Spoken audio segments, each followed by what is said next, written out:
नमस्कार दोस्तों, आप लोग कैसे हैं। मैं विश्वास के साथ कह सकता हूं कि आप लोग अपने अंतिम चरण में हैं तैयारी के। आप लोग रिवीजन कर रहे हैं और मेरा भी ध्यान आप लोगों पर पूरी तरीके से केंद्रित है। केवल इस बात को मैं लगातार देख रहा हूं कि कहीं कोई सब्जेक्ट, कोई टॉपिक, कोई विषय या कोई ऐसा तथ्य छूट तो नहीं रहा है जो आपके लिए परीक्षा के लिए उपयोगी साबित हो सकता है। कभी कभी ऐसा होता है कि बहुत आसान सी चीज़ दिमाग से निकल जाती है और वही प्रश्न पत्र में सामने आ जाता है और ये लगता है कि अगर उसको एक बार रिवाइज कराते या उसको एक बार देख लेते तो ये प्रश्न अच्छा बन सकता था।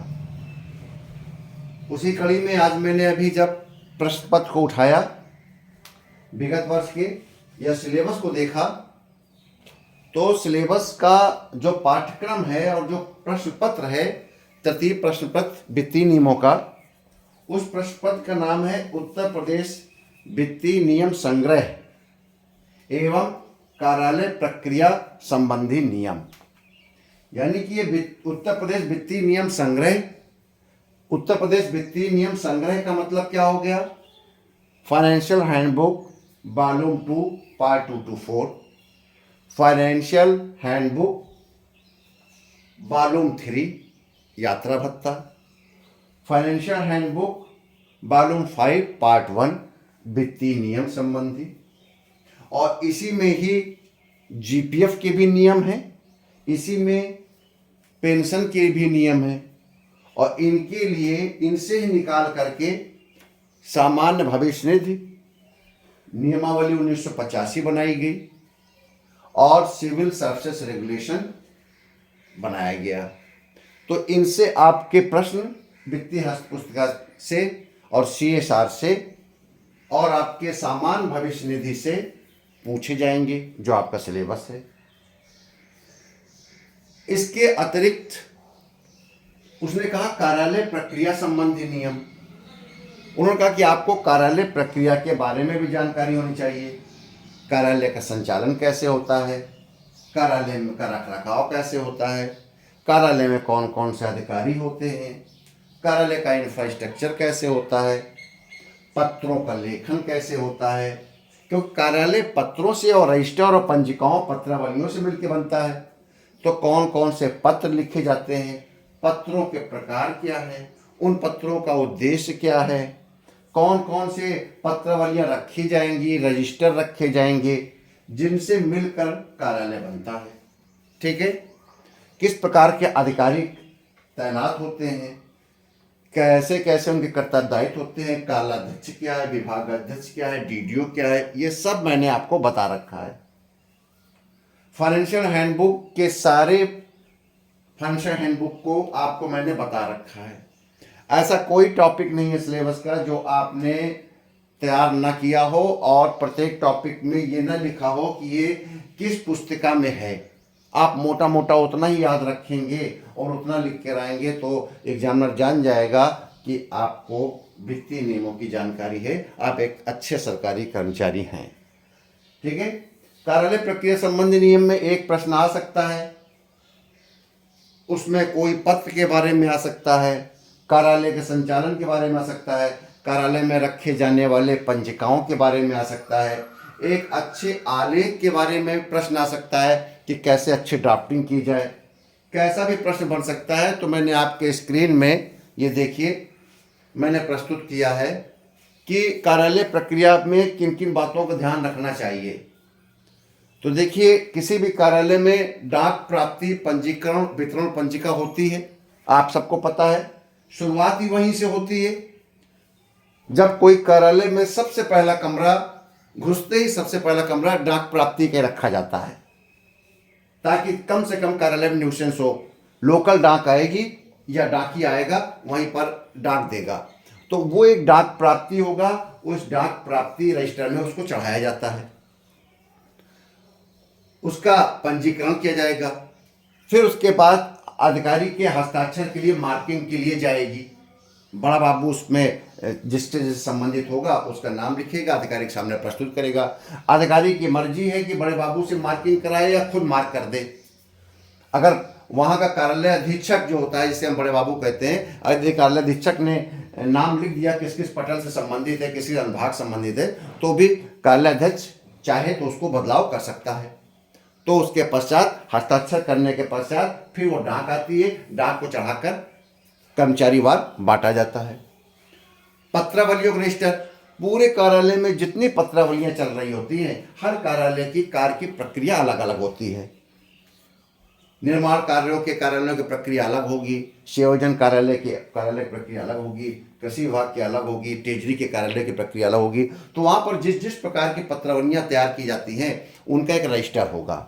उस रजिस्टर में पत्रावली का नाम होगा, किस विषय पर खुली है पत्रावली, और पत्रावली की संख्या भी डाली जाती है। जो रजिस्टर क्रमांक होगा वही रजिस्टर, आप जो सीरियल चल रहा होगा आप पत्रावली क्रमांक डाल देंगे, और किस अनुभाग से संबंधित है अनुभाग का नाम डाल देंगे, किस विषय संबंधित है विषय का नाम डाल देंगे। तो वैसे ही कभी भी कोई अधिकारी आता है तो सबसे कहता है कि रजिस्टर ऑफ फाइल ले आओ। इसको क्या बोलते हैं, पत्रावलियों के रजिस्टर को रजिस्टर ऑफ फाइल। आप रजिस्टर ऑफ फाइल ले आइए। जैसे कार्यालय अधीक्षक उस बड़े अधिकारी के पास उस डीएम, एसडीएम या विभागाध्यक्ष जो आया उस विभाग का, या कोई जांच करने वाला अधिकारी आया है, तो जैसे वो रजिस्टर ऑफ फाइल मांगेगा पूरे विभाग की कार्यप्रणाली को समझ जाएगा, क्योंकि उसमें पत्रावली की संख्या लिखा होगा, नाम लिखा होगा, विषय लिखा होगा। तो उसी विषय को चिन्हित करके कहेगा ये फाइलें निकाल लाइए आप। तो पत्रावली रजिस्टर जो होता है वो रजिस्टर से पूरे कार्यालय के जितने भी पत्रावली संचालित हैं सबकी जानकारी मिल जाएगी। अगला काम करता है विभाग कार्यालय, नई पत्रावली खोला जाना। जैसे जैसे नए नए विषय के आपके कोई लेटर आएगा बाहर से, किसी नए विषय पर लेटर आएगा तो वो नए विषय पर एक फाइल खुल जाएगी। अगर पुराने विषय पर पत्र लेटर आ रहे हैं तो उसको उसी पत्रावली को निकाल लिया जाएगा रिकॉर्ड से जिससे संचालित है। अगर कोई विषय नया आ गया तो फिर नई पत्रावली खोली जाएगी, और नई पत्रावली खोलने के समय ही फिर पत्रावलियों के रजिस्टर में उसका भी अंकन कर दिया जाता है कि नई फाइल खोल दी गई है। उसका क्रमांक आ जाएगा, विषय आ जाएगा, संख्या आ जाएगी, डेट आ जाएगा। ठीक है, जैसे आप देखते हैं पत्रावलियों में सब ऊपर लिखा रहता है। अस्थायी कवर, टीसी, टेम्परेरी कवर, बहुत इंपॉर्टेंट है। कहते हैं आपने नाम सुना होगा कि टीसी फाइल खोल दीजिए। जब कोई मूल फाइल या पहले से संचालित फाइल नहीं मिलती है, मिसप्लेस हो जाती है, खोजबीन के बाद भी नहीं मिलती है, और जो पत्र आया है उस पर कार्रवाई किया जाना जरूरी होता है, तब कार्यालय अध्यक्ष आदेश करता है, और उस खोजबीन के बाद उस समय नहीं मिलती है अस्थायी रूप से, तो एक आदेश कर देता है कि आप इस कार्य को संचालन के लिए अस्थायी कवर खोल लिया जाए। जब मूल पत्रावली मिल जाएगी तो उसको इसमें ही समाहित कर दिया जाएगा, ये टीसी फाइल को मूल फाइल में समाहित कर दिया जाएगा। तो ये विषम परिस्थितियों में उस समय टीसी फाइल खोली जाती है जब मूल पत्रावली, जब पहले से संचालित पत्रावली नहीं मिलती है, मिसप्लेस हो जाती है। टिप्पणी, नोटिंग कार्यालय प्रक्रिया का एक महत्वपूर्ण भाग है जो कि पत्रावली के बाएं तरफ लिखा जाता है। जब भी कोई नया पत्र आता है तो उसको दाहिने तरफ अंकित करता है कार्यालय का पटल सहायक, कनिष्ठ सहायक, वरिष्ठ सहायक, प्रधान सहायक, कार्यालय अधीक्षक। दाहिने साइड उस पत्र को संलग्न करेगा और बाएं साइड लिखेगा कि महोदय विचाराधीन पत्र, दाहिनी तरफ संलग्न विचाराधीन पत्र का अवलोकन करना चाहें। यानी कि कार्यालय का जो अधिकारी है वो जो दाहिनी तरफ पत्र लगा है उसको आप अच्छे से पढ़ लीजिए, ये वो नोटिंग में लिखता है। और फिर उसके बाद दूसरे पैराग्राफ से जो उस पत्र में मोटे मोटे महत्वपूर्ण बिंदु हैं उनका उल्लेख करता है, और उनका उल्लेख करते हुए परामर्श मांगता है, राय मांगता है, या जो नियमों के अंतर्गत किया जाना होता है उसका वो नियमों के अंतर्गत अपना सुझाव देता है। और कार्यालय अध्यक्ष से लास्ट में अपेक्षा करता है कि कृपया इस पर निर्णय लेते हुए या विचार करते हुए या सहमत की दशा में इस नोटशीट को या इस पत्र को अप्रूव करने का कष्ट करें। ठीक है, अनुमोदन करना चाहें। तो ये एक प्रकार की नोटिंग, जब भी कोई नया पत्र आता है तो पत्रावली में दाहिनी तरफ लगाकर उसके बारे में उसका सारांश बनाकर वो अध्यक्ष के सामने, जो कार्यालय का अध्यक्ष है, अधिकारी है, उसके सामने प्रस्तुत करता है। और जो भी निर्णय कार्यालयाध्यक्ष निर्णय लेता है उसके अनुरूप फिर वो अगला आलेख तैयार करता है, ड्राफ्ट करता है। उसमें जो भी अधिकारी निर्णय कर लेगा, लिख देगा, उसके अकॉर्डिंग ड्राफ्ट तैयार कर देगा।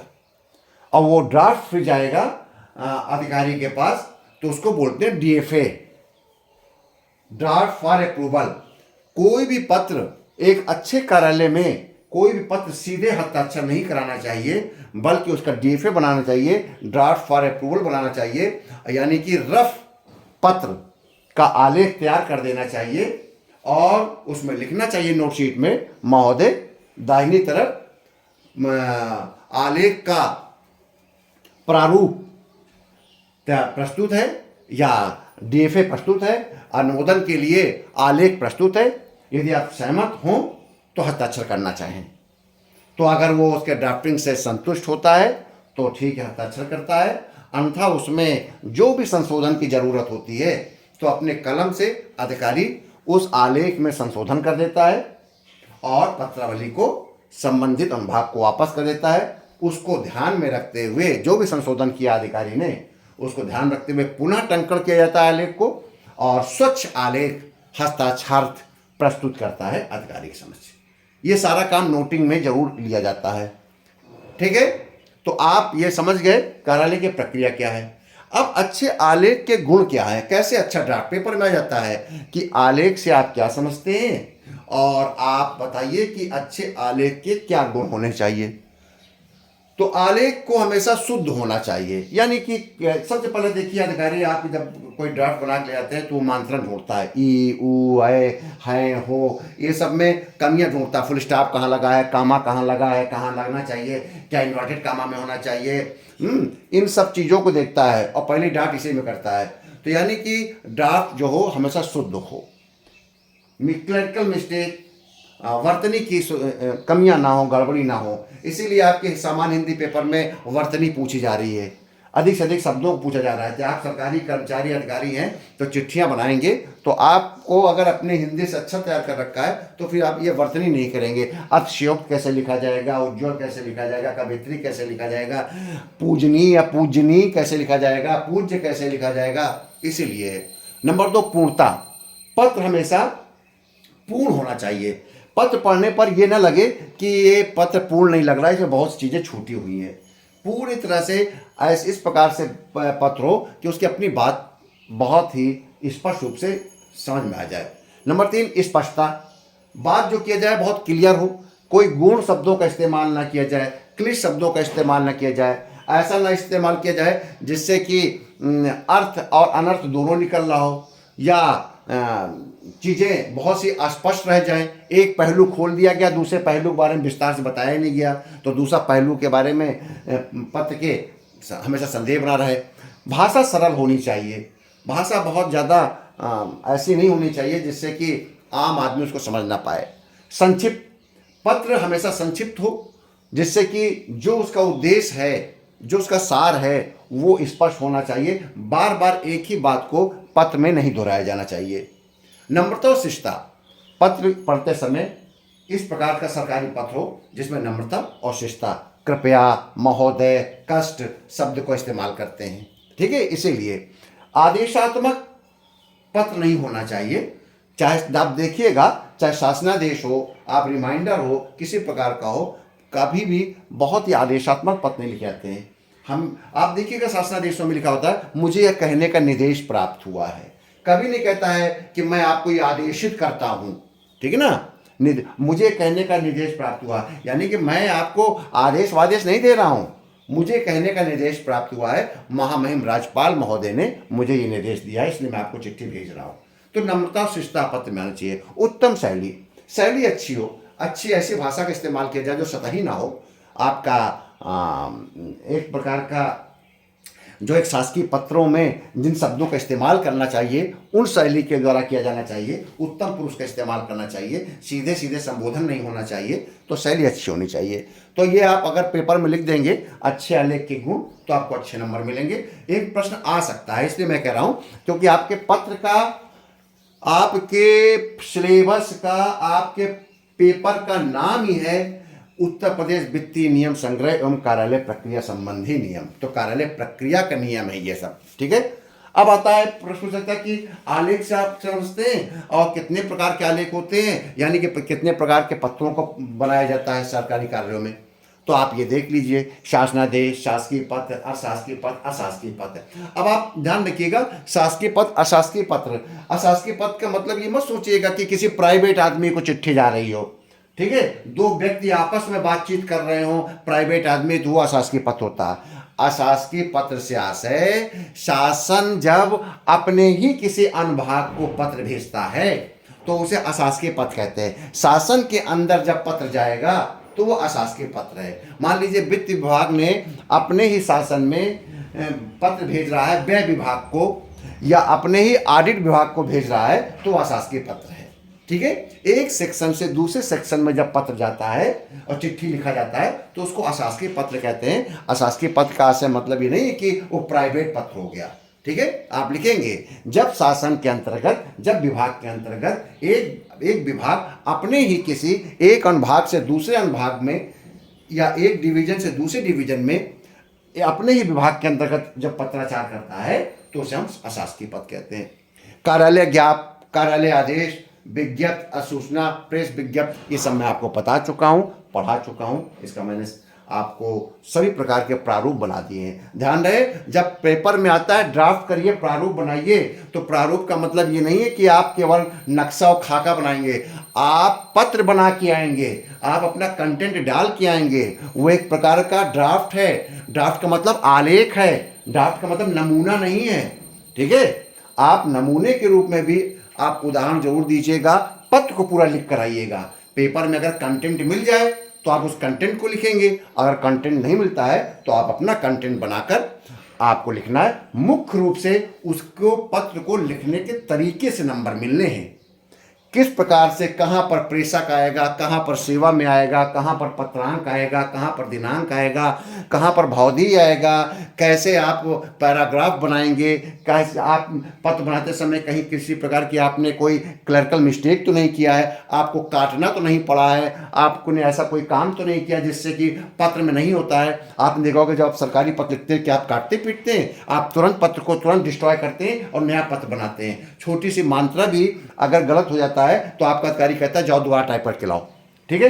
वो उसमें फ्लूट नहीं लगाने देता, वो उसको कटिंग नहीं करने देता, ना अपने हाथ से काट के सही कर देता है, कुछ नहीं करता। वो कहता है फिर से नया ड्राफ्ट बनाइए। तो आपके इसी बात के नंबर है कि बहुत सोच विचार कर कम शब्द लिखिए, लेकिन प्रारूप अच्छा बने जिस रूप में वो बनाना चाहिए, ठीक। अब आता है कार्यालय अध्यक्ष आरण वितरण अधिकारी के कार्यालय में रखे जाने वाले रजिस्टर पंजिकाएं।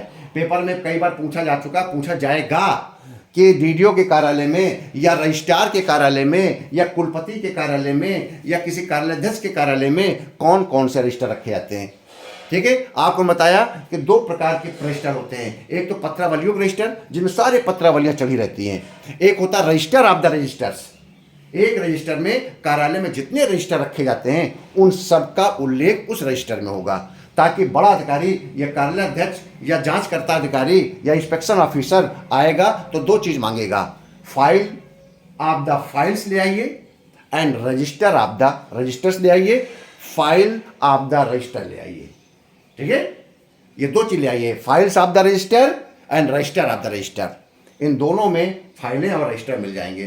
तो कौन कौन से है देखिए रजिस्टर, वेतन बिल रजिस्टर, अलेवन रजिस्टर, बजट रजिस्टर, आकस्मिक व्यय bill register, dead stock register, डाक टिकट रजिस्टर, लाख book register, treasury bill register, cheque issue register, पत्र प्राप्ति रजिस्टर, लोकल डाक बही रजिस्टर, स्टेशनरी रजिस्टर, अभिलेखों की बीडिंग रजिस्टर, पत्रावलियों का रजिस्टर, ऑडिट आपत्ति register, stock register, cash book register, उपस्थित पंजिका रजिस्टर, आकस्मिक अवकाश रजिस्टर, स्थापना आदेश रजिस्टर, गार्ड फाइल।